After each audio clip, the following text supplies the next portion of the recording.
Welcome to N24 news. ముందుగా headlines చూద్దాం. ఏపీలో వీబీజీ డ్యాంజీ పథకానికి శ్రీకారం. సీఎం చంద్రబాబు, పవన్ చౌహాన్ ప్రారంభం. ఉపాధి కూలీల వేతనం 312 రూపాయలకు పెంపు. పని దినాలు 125 రోజులకు పెంపు. గ్రామీణాభివృద్ధికి పథకం దోహదమని వెల్లడి. ఆర్ఎస్ ప్రవీణ్ కు పొన్నం ప్రభాకర్ హెచ్చరిక. బాధ్యతగా మాట్లాడాలని సూచన. నిరాధార ఆరోపణలు చేయొద్దని హితవు. కాంగ్రెస్ హామీలు అమలు చేస్తోందని వ్యాఖ్య. ప్రజలే సమాధానం చెబుతారని వెల్లడి.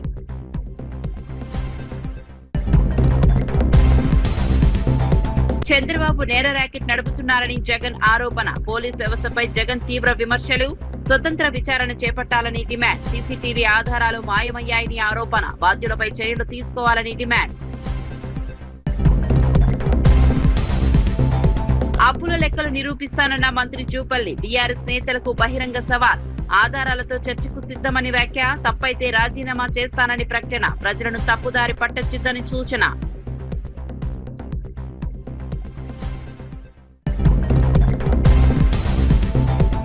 పవన్ నాయకత్వాన్ని ప్రశ్నించిన సీఎం చంద్రబాబు. గ్రామాభివృద్ధి వేగం పెరుగుతోందని వ్యాఖ్య. పంచాయతీరాజ్ కు జాతీయ అవార్డులు గుర్తు చేసిన వైనం. పోలవరం, అమరావతి పనులు వేగవంతం చేస్తున్నామని వ్యాఖ్య.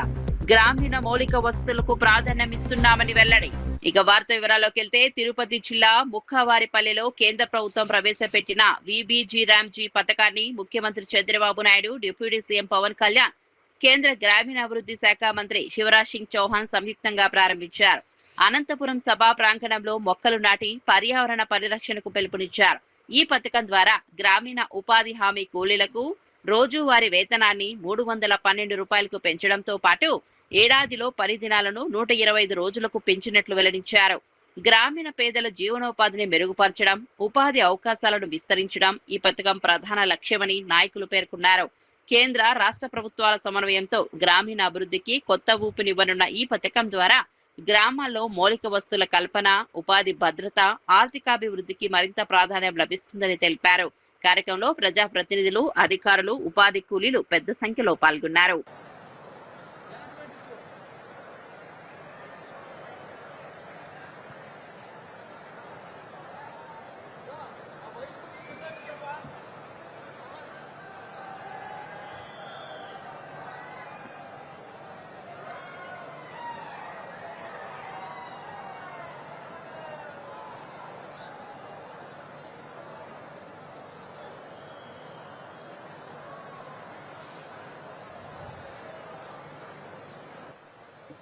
तदेव लग्नं सुदिनं तदेव ताराबलं चन्द्रबलं तदेव विद्याबलं देवबलं तदेव लक्ष्मीपदे अदेन्द्रयतं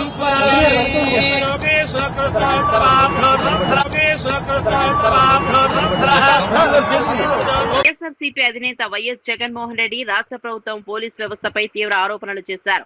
విజయవాడలో సెల్ఫీ వీడియో తీసుకుని ఆత్మహత్య చేసుకున్న క్రాంతి కుమార్ కుటుంబాన్ని పరామర్శించిన ఆయన ఎలాంటి కేసులో లేకపోయినా క్రాంతి కుమార్ ను పోలీస్ స్టేషన్ కు పిలిపించి వేధించారని ఆరోపించారు. టాస్క్ ఫోర్స్ పోలీసు అధికారులు వ్యవహరించిన తీరుపై అనుమానాలు వ్యక్తం చేసిన జగన్, స్టేషన్ లోని సీసీటీవీ వీడియో ఫుటేజ్ ను మాయం చేసి వాస్తవాలను దాచిపెట్టే ప్రయత్నం జరిగిందన్నారు.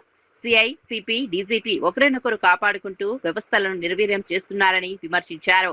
రాష్ట్రంలో చట్ట వ్యవస్థ పూర్తిగా దెబ్బతిందని, అధికార దుర్వినియోగం పెరిగిపోయిందని ఆరోపించారు. బాధిత కుటుంబానికి న్యాయం జరగాలంటే ఘటనపై స్వతంత్ర విచారణ జరిపి బాధ్యులపై కఠిన చర్యలు తీసుకోవాలని జగన్ డిమాండ్ చేశారు. అన్ని రకాలుగా కూడా ఈ కేసుకు సంబంధించి లీగల్ ఎయిడ్ దగ్గర నుంచి మొదలు పెడితే అన్ని రకాలుగా కూడా తోడుగా ఈ కుటుంబానికి ఉంటాం. ఖచ్చితంగా న్యాయం జరిగే దిశగా కోట్ల మీద ఖచ్చితంగా ఒత్తిడి కూడా తీసుకొచ్చే కార్యక్రమం. జై జగన్, జై జగన్, జై జగన్.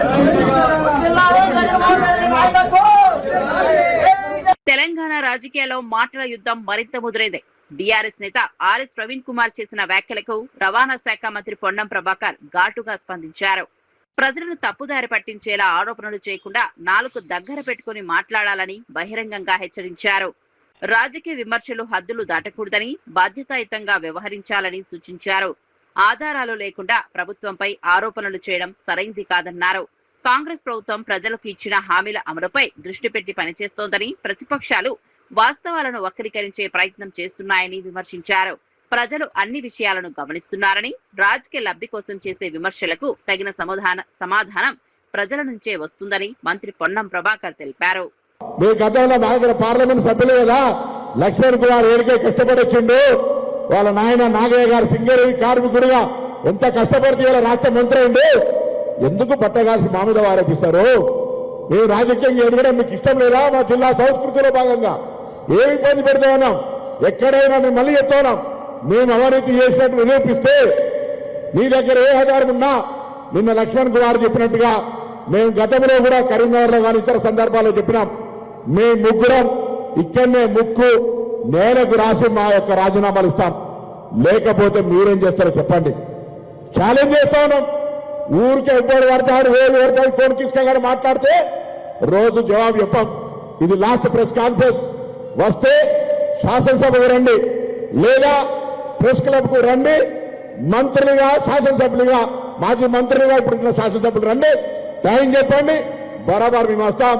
దీనికి ఫర్దర్ డిస్కషన్ లేదు. మీ దగ్గర ఏం ఆధారం ఉంటే అది పత్రికలకు ఇవ్వండి. ఎందుకంటే మీరు తాడు బొంగరం లేదు. మేము రాజ్యాంగం మీద ప్రమాణం చేసినాం. అంతకంటే ఎక్కువ చర్చ, ఎక్కువ వీళ్ళ గురించి పూర్తిగా దగులుబాజీ లెక్కలు ఉన్నటువంటి వాళ్ళ కోసం ఇంతకంటే ఎక్కువ మాట్లాడితే మంచిది కాదు. కాబట్టి మరొకసారి తెలియజేస్తా ఉన్నాం, మేము ప్రజాపాలన ప్రభుత్వంలో పేదలకు న్యాయం జరగాలని కాస్మెటిక్ ఛార్జ్ పెంచినాం, మెస్ ఛార్జీలు వాళ్ళకు ఉండేటువంటి డైట్ ఛార్జీలు పెంచినాం. పారదర్శకంగా మా యొక్క ఆలోచన మేరకు ఉప ముఖ్యమంత్రి గారు గ్రీన్ ఛానల్ ద్వారా పేమెంట్ చేస్తారు. మీరు పెట్టిన బకాయిలతో సహా మహాత్మా జ్యోతిబా ఫూలే 327 హాస్టల్ 301 ప్రైవేట్ బంగ్లాలు ఉన్నాయి. మీరు ఇచ్చినటువంటి పటాతో పంకు ఎవరు టీఆర్ఎస్ నాయకులు బంగ్లా ఉంటాడో స్కూల్ శాంక్షన్ చేసి అరకోర వసతులతో పోల్ట్రీ ఫారాలలో పెట్టినారు. ఇవాళ మేము ఇంటిగ్రేటెడ్ పక్కా బంగ్లాలు కడతా ఉన్నాం. వాళ్ళ సంక్షేమం మేము ఆడికే వచ్చాం. మేము ఎస్సీ ఎస్టీ బీసీలుగా ఎదిగినాం. వాళ్ళ సంక్షేమం మా బాధ్యత. వాళ్ళు ఇచ్చే దాంట్లో నోటికాడ రక్తం కూడుకునేంత నీచ స్థాయికి దిగదారులే. నువ్వేమైనా గతంలో ఆ యొక్క సోషల్ వెల్ఫేర్ ఆఫీసర్ ఉండి నువ్వేమైనా తిన్నావు కావచ్చు, ఆ అలవాటు కొద్ది ఏమైనా ఆలోచన చేస్తుండొచ్చు. మళ్ళొక్కసారి చెప్తానా, ఒళ్ళు నాలుక అన్ని దగ్గర పెట్టుకొని మాట్లాడేది ఇక్కడ తెలంగాణ ఉద్యమకారులుగా, బలహీన వర్గాల బిడ్డలుగా, భూమి మీదకే మొదటి తరం రాజకీయ నాయకులు ఎదిగిన వాళ్ళం. ఏది పడితే ఎవరు పడితే అది మాట్లాడితే జాగ్రత్త అనే మాట కూడా సందర్భంగా మనం చేస్తూ మేము మళ్ళీ చెప్తా ఉన్నాం, మేము పెరిగి పందలం కాదు, చర్చ నుంచి పారిపోతలేం. చర్చ ఎవరితో జరగాలో వాళ్ళతో జరగడానికి మేము సిద్ధం. అంతేగాని మీరు ఎవరు పడతారు చర్చకి వస్తే మేము రాజ్యాంగం మీద ప్రమాణం చేసి ఏడవడతాను డిస్క్లోజ్ చేయం. రెడీ ఉన్నాం. శాసనసభ దేవాలయం రండి, చంద్రశేఖర్ గారు రమ్మనండి. వర్కింగ్ ప్రెసిడెంట్ కేటీఆర్ తెలంగాణ ప్రభుత్వంపై తీవ్ర విమర్శలు చేశారు. చర్చలకు పిలిచి మళ్లీ పోలీసులు పంపించి అరెస్టులు చేయించడం ప్రభుత్వ ద్వంద్వ వైఖరికి నిదర్శనమని ఆరోపించారు. తెలంగాణ భవన్ కు వస్తామని చెప్పి తర్వాత గన్ పార్క్ వద్దకు రమ్మని లొకేషన్ మార్చిందెవరో ప్రజలకు తెలుసన్నారు. తమను బయటకు వస్తే పోలీసులు అడ్డుకుంటున్నారని, ఆదేశాలు ముఖ్యమంత్రి ఇస్తున్నారా లేక మంత్రులా అని ప్రశ్నించారు. చర్చల నుంచి పారిపోతున్నది ప్రభుత్వమేనని ఆరోపించిన కేటీఆర్ ఇప్పటికైనా గన్ పార్క్ వద్దకు రావాలని సవాల్ విసిరారు. నిద్రపోయే వ్యక్తిని లేపవచ్చు, కానీ నిద్రపోతున్నట్లు నటించే వ్యక్తిని లేపలేమంటూ ప్రభుత్వ తీరును ఎద్దేవా చేశారు. ప్రజాస్వామ్యంలో ప్రతిపక్షాలకు స్వేచ్ఛ ఇవ్వకుండా వ్యవహరించడం సరికాదని, ప్రజలే దీనికి తగిన తీర్పు ఇస్తారని కేటీఆర్ పేర్కొన్నారు. లొకేషన్ మీరే చెప్తారు, పారిపోయేది మీరే. చేతగాని వెధవలు ఎవరో ఈ రాష్ట్రంలో ఇవాళ ప్రజలందరూ చూస్తా ఉన్నారు. ఇప్పటికి కూడా నేను జూపల్లికి చెప్తా ఉన్నా, అక్కడే ఉండు గన్ పార్క్, మేము వస్తాం. మళ్ళీ నీ పోలీసులు పంపి అరెస్ట్ చేయించి మేము వాళ్ళు అరెస్ట్ చేస్తే మాకేం సంబంధం? ప్రభుత్వాన్ని నడుపుతున్నారా, సర్కస్ నడుపుతున్నారా? అరెస్ట్ ఎవరు చేస్తారా, ఎందుకు చేస్తారా నాకు అర్థం కాదు. సర్కారు నడుపుతున్నారా, సర్కస్ నడుపుతున్నారా? మీరు మంత్రులు, మీ చేతుల్లో ఉండేది హోంమంత్రి, పోలీస్ యంత్రాంగం అంతా మీ చేతుల్లో ఉంటుంది. మా నాయకులు హరీష్ రావు గారు, ఎందుకంటే ఆయన గతంలో ఆర్థిక శాఖ మంత్రిగా పనిచేశారు, అప్పుల విషయంలో మరి గతంలోనే శాసనసభలో స్పష్టంగా వివరంగా చెప్పారు హరీష్ రావు గారు. మరి అప్పులని జూపల్లి గారు తాతాలాడుతున్నాడు కదా, అందుకే హరీష్ రావు గారు అయితే కరెక్ట్గా ఉంటుందని చెప్పి పార్టీ హరీష్ రావు గారిని మీరు రమ్మన్నారు, అందుకే మేము పంపించాము. మరి గేటు దాటక ముందే ఆయన అరెస్ట్ చేసి సిగ్గు లేకుండా మళ్ళీ ఇవాళ అక్కడుంటా ఇక్కడుంటా, ఇప్పుడు నేను గన్ పార్క్ పోతే మళ్ళీ చార్మినార్ కాడికి రా అంటాడు, చార్మినార్ పోతే కొల్లాపూర్ రా అంటాడు. ఏం చేయాలి నేను? ఆయన పారిపోయేటోని, ఇప్పుడు నిద్రపోయేటోని లేపొచ్చు, నిద్ర నటించడం ఎట్లా లేపాలి నేను? చేతగాని వాళ్ళకు మాటలు ఎక్కువ, చెల్లని నాణానికి గీతలు ఎక్కువ అని చేతగాని మంత్రులు, చేతగాని ముఖ్యమంత్రి డైలాగులు కొట్టడం పారిపోవడం కాదు. చేతనైతే అసెంబ్లీ పెట్టు, ఆడేయడెందుకు? అసెంబ్లీలో తెలుసుకుందాంపా. నువ్వు గన్ పార్క్ కాడనే ఉంటా అంటే నాకు పోలీస్ ఎస్కార్ట్ పెట్టి నేను కూడా వస్తాను. చాతగాని మాటలు చాతగాని సన్నాసి. పర్యాటక శాఖ మంత్రి జూపల్లి కృష్ణారావు బీఆర్ఎస్ నేతలు హరీష్ రావు కేటీఆర్ కు బహిరంగ సవాల్ విసిరారు. రాష్ట్ర అప్పులపై చేస్తున్న ఆరోపణలకు ఆధారాలు ఉంటే గన్ పార్క్ వద్దకు వచ్చి చర్చిద్దామని పిలుపునిచ్చారు. రాష్ట్ర ఆర్థిక పరిస్థితి, అప్పుల లెక్కలను పూర్తిస్థాయి ఆధారాలతో నిరూపిస్తానని తెలిపారు. తాను చెప్పింది తప్పని నిరూపిస్తే మంత్రి పదవికి రాజీనామా చేసేందుకు కూడా సిద్ధమని ప్రకటించారు. ప్రజలను తప్పుదారి పట్టించేలా తప్పుడు ప్రచారం చేయకుండా వాస్తవాలతో మాట్లాడాలని హితవు పలికారు. కాంగ్రెస్ ప్రభుత్వం ఆర్థిక వ్యవస్థను గాడిలో పెట్టేందుకు కృషి చేస్తోందని, గత ప్రభుత్వ హయాంలో జరిగిన ఆర్థిక అవకతవకల వల్లే ప్రస్తుతం ఇబ్బందులు ఎదురవుతున్నాయని ఆరోపించారు. ప్రజల ముందే చర్చకు రావాలని బీఆర్ఎస్ నాయకులకు మరోసారి సవాల్ విసిరారు.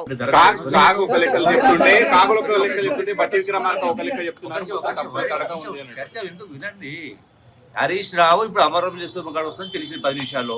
నేను గాంధీ భవన్ లో 10 నిమిషాలు దరఖాస్తు తీసుకొని నేను పడుకోసా. హరీష్ రావు, కేటీఆర్, కేసీఆర్ అందరూ అడిగిరాని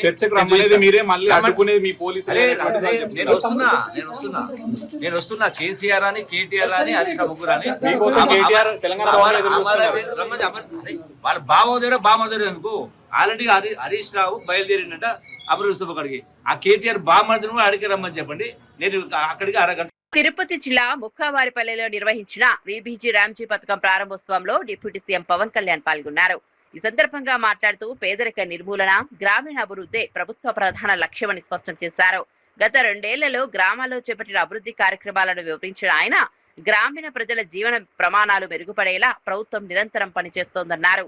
ఉపాధి అవకాశాల పెంపు, మౌలిక సదుపాయాల కల్పన, పేద కుటుంబాలకు ఆర్థిక భద్రత కల్పించే దిశగా పథకాలు అమలు చేస్తున్నామని తెలిపారు. వికసిత్ భారత్ లక్ష్య సాధనలో ఈ పథకం కీలక పాత్ర పోషిస్తోందని పేర్కొన్నారు. కేంద్ర రాష్ట్ర ప్రభుత్వాల సమన్వయంతో గ్రామాల అభివృద్ధికి మరింత వేగం తీసుకొస్తామని, ప్రతి కుటుంబానికి సంక్షేమ ఫలాలు చేరేలా చర్యలు కొనసాగుతాయని పవన్ కళ్యాణ్ స్పష్టం చేశారు. కీలకడుగ్గా వికసిత్ భారత్ జీరామ్జీ జాతీయ ప్రారంభోత్సవం మన రైల్వే కోడూరు నియోజకవర్గంలోని ముక్కావారిపల్లి నుంచి ప్రారంభం కావడం మన రాష్ట్రానికి దక్కిన గౌరవం. ఇందాక గౌరవ ముఖ్యమంత్రి గారు మాట్లాడుతూ ఉన్నారు, ఎలక్షన్ తర్వాత ఇదేనా అంటే లేసా నేను వచ్చాను, 2-3 సార్లు వచ్చాను.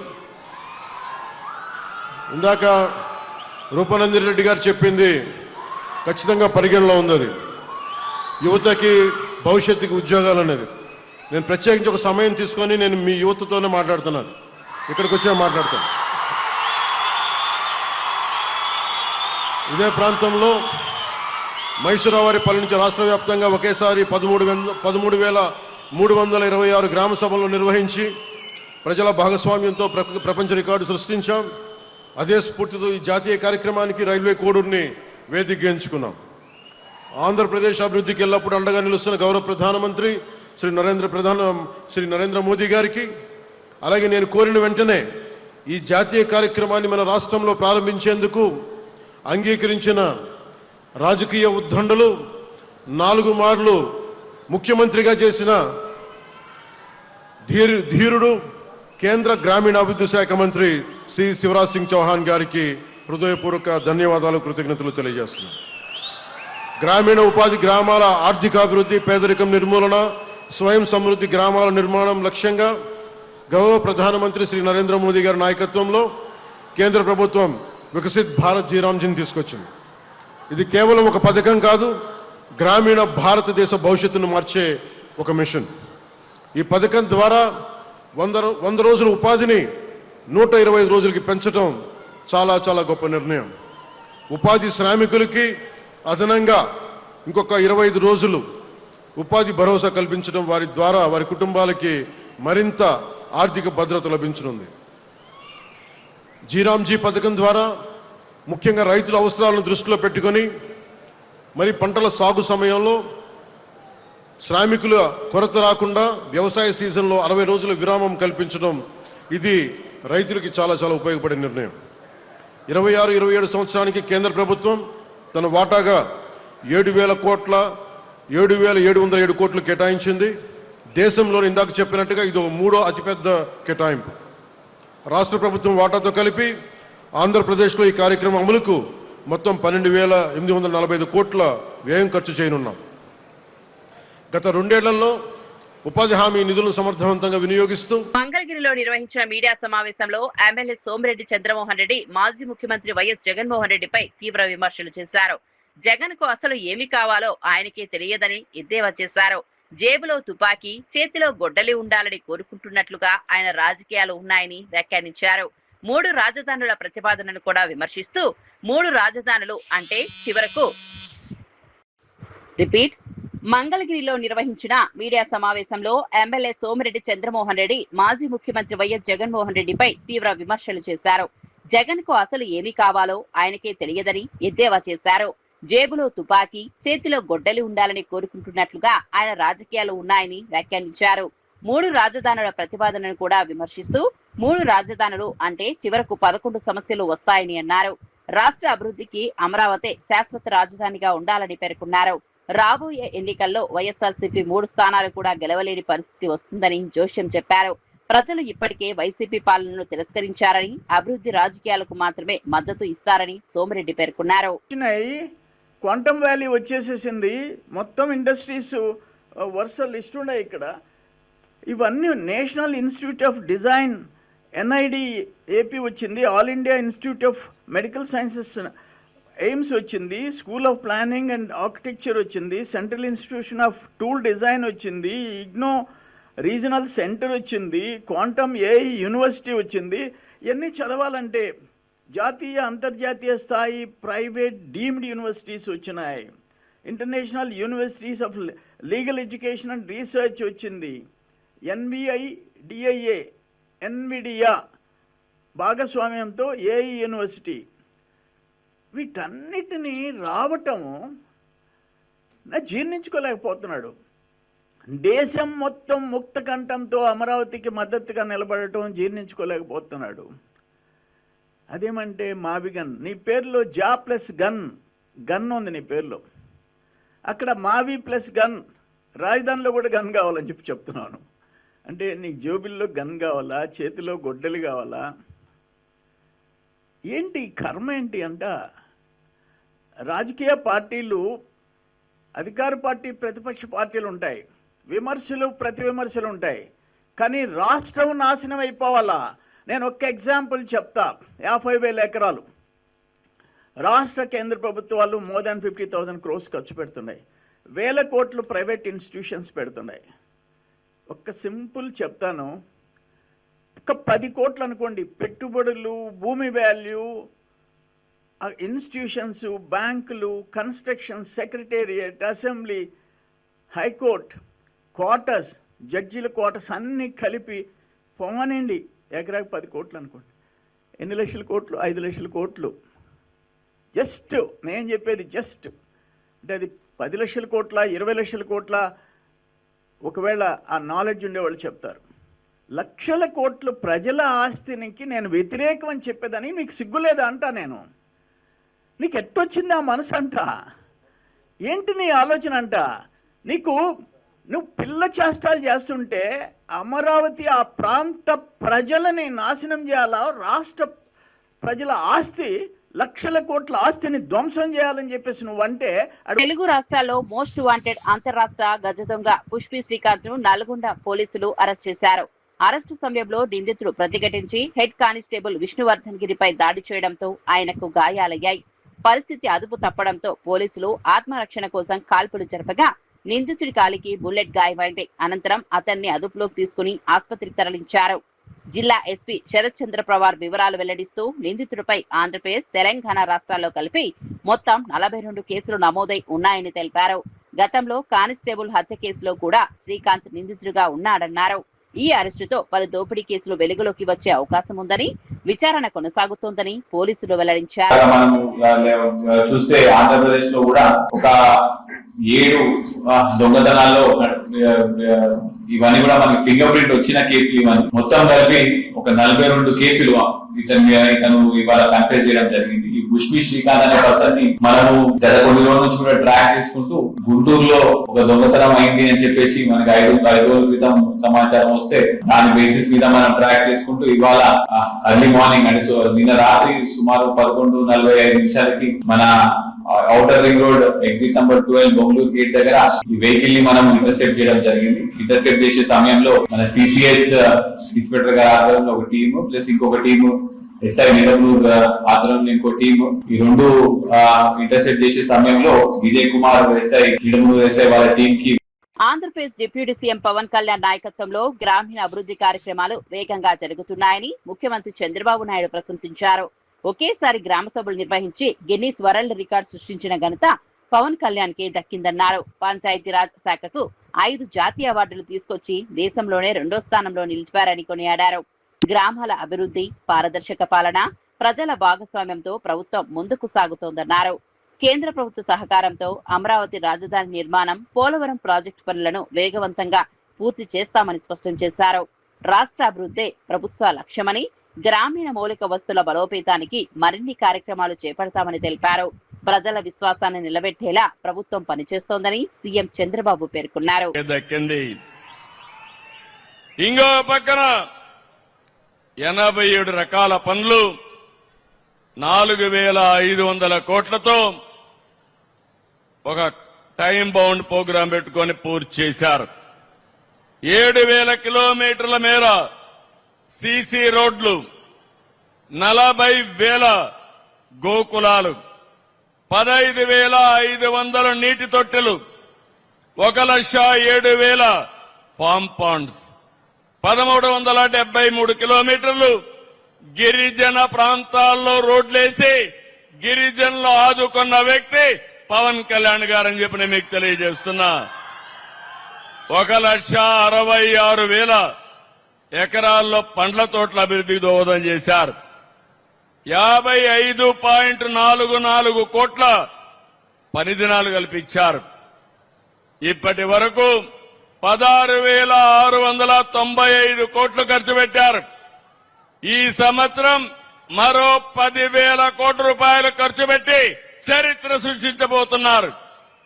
ఇందులో మీరు చూస్తే 10,000 కిలోమీటర్లు గ్రావెల్ రోడ్లు, 1,500 కిలోమీటర్లు సిమెంట్ బీటీ రోడ్లు, 500 కిలోమీటర్లు మ్యాజిక్ డ్రైన్లు, లక్షల ఎకరాల్లో పండ్ల తోటల అభివృద్ధి, ఇవన్నిటికీ ముందుకు పోతున్నారు.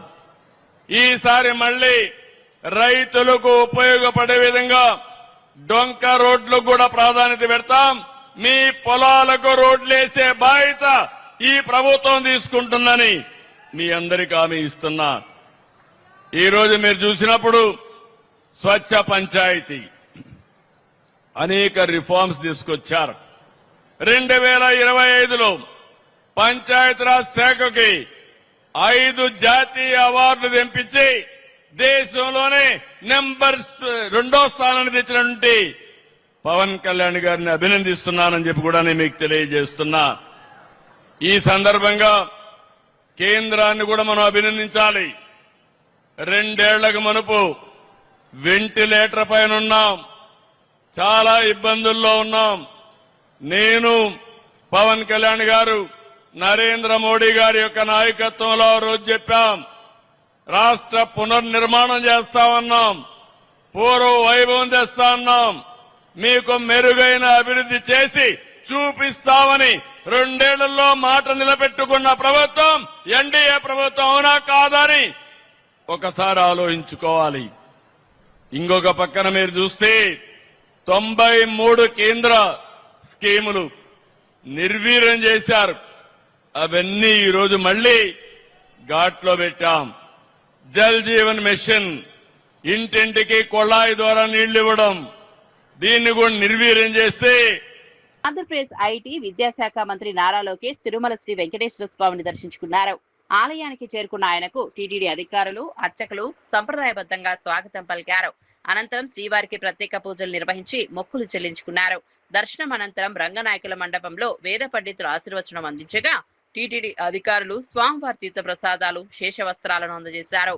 రాష్ట్ర ప్రజలు సుఖ సంతోషాలతో ఉండాలని, రాష్ట్రం మరింత అభివృద్ధి చెందాలని శ్రీవారిని ప్రార్థించినట్లు తెలిపారు. దర్శనం సందర్భంగా భక్తులు మంత్రి లోకేష్ కు అభివాదం చేశారు. ఆలయ పరిసరాల్లో భద్రతా ఏర్పాట్లు కట్టుదిట్టంగా నిర్వహించారు. కార్యక్రమంలో పలువురు ప్రజా ప్రతినిధులు, టీటీడీ అధికారులు, పార్టీ నాయకులు పాల్గొన్నారు.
ఆంధ్రప్రదేశ్ లో చంద్రబాబు నాయుడు నేతృత్వంలో జంగిల్ రాజ్ కొనసాగుతోందని వైఎస్ఆర్సీపీ నేత వైఎస్ జగన్మోహన్ రెడ్డి తీవ్ర విమర్శలు చేశారు.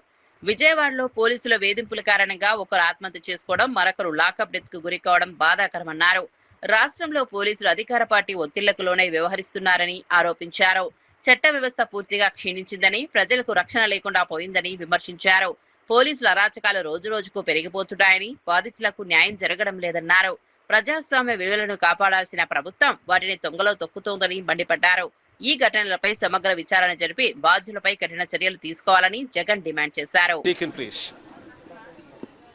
Right in the heart of the city, which is Vijayawada is supposed to be the headquarters, and right here in these right here in the headquarters, you have one lockup death and another incident of a suicide committed, unable to bear the atrocities committed by the police station. Both of these clearly reflect the degraded law and order situation in the state. You being the reporters should ask these fundamental questions. Why is it and how is it that the video footage, which is supposed to be present in every police station, is missing? You should be asking these questions as to why is it that the arrested CI is saying that his life is under threat.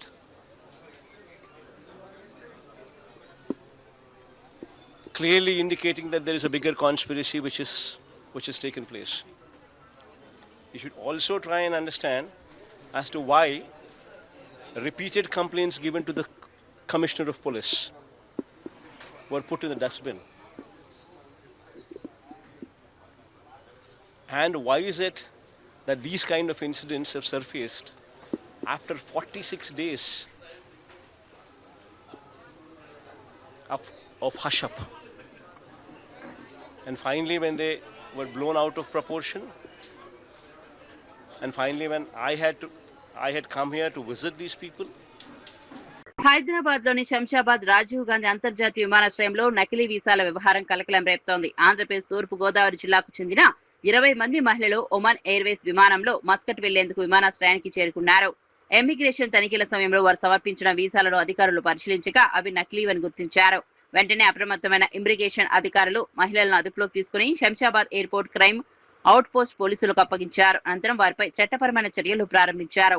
పోలీసుల విచారణలో ఉపాధి కోసం విదేశాలకు వెళ్లాలని భావించి ఓ travel agent ను ఆశ్రయించినట్లు మహిళలు తెలిపారు. అసలు వీసాల పేరుతో తమ వద్ద భారీ మొత్తంలో డబ్బులు వసూలు చేసి నకిలీ వీసాలు అందించి మోసం చేశారని కన్నీటి పర్యంతమయ్యారు. తమకు వీసాలు నకిలీవని తెలియదని తాము కూడా మోసపోయిన బాధితులమేనని చెప్పారు. ఇది కరెక్ట్ లేదు ప్రాసెస్ అని ఉర్దూలో వండుకొని అంటే సరిగా లేవని వాళ్ళు గుర్తించి వాళ్ళని అడిగితే వాళ్ళు ఒప్పుకున్నారు. వాళ్ళ దాని మీద వెళ్తున్నామని చెప్పేసి అయితే అదే విషయాన్ని వాళ్ళ డీటెయిల్గా వాళ్ళ దగ్గర ఉన్న పాస్పోర్ట్స్, వీసా డాక్యుమెంట్ ఏదైతే ఒరిజినల్ చేసిన వీసా డాక్యుమెంట్ అవన్నీ కూడా అవుట్ పోస్ట్కి ఒక కంప్లైంట్ లాంచ్ చేసి ఇచ్చారు. ఆ విషయంలో మేము కేసు రిజిస్టర్ చేసుకుని అందరినీ ఎగ్జామిన్ చేసి వాళ్ళ స్టేట్మెంట్స్ వాళ్ళ అన్ని కన్ఫెషన్స్ రాసుకున్నాము. వాళ్ళ ద్వారా మాకు దాదాపు 19 మంది పేర్లు వచ్చినాయి. వాళ్ళు అంటే సబ్ ఏజెంట్స్ ఉన్నట్టున్నారు, డైరెక్ట్ ఏజెంట్స్ అని కాకుండా వాళ్ళను చేసిన తర్వాత వాళ్ళని పట్టుకున్న తర్వాత మెయిన్ ఏజెంట్స్ కూడా తెలుస్తారు. సో దీని ద్వారా మేము చెప్పదలుచుకున్నది ఏంటంటే ఎవరైనా సరే ఫారిన్ కంట్రీస్కి, దుబాయ్ కంట్రీస్ కానీ వెళ్ళి ఇవి బులెటిన్ అప్డేట్స్. చూస్తూనే ఉండండి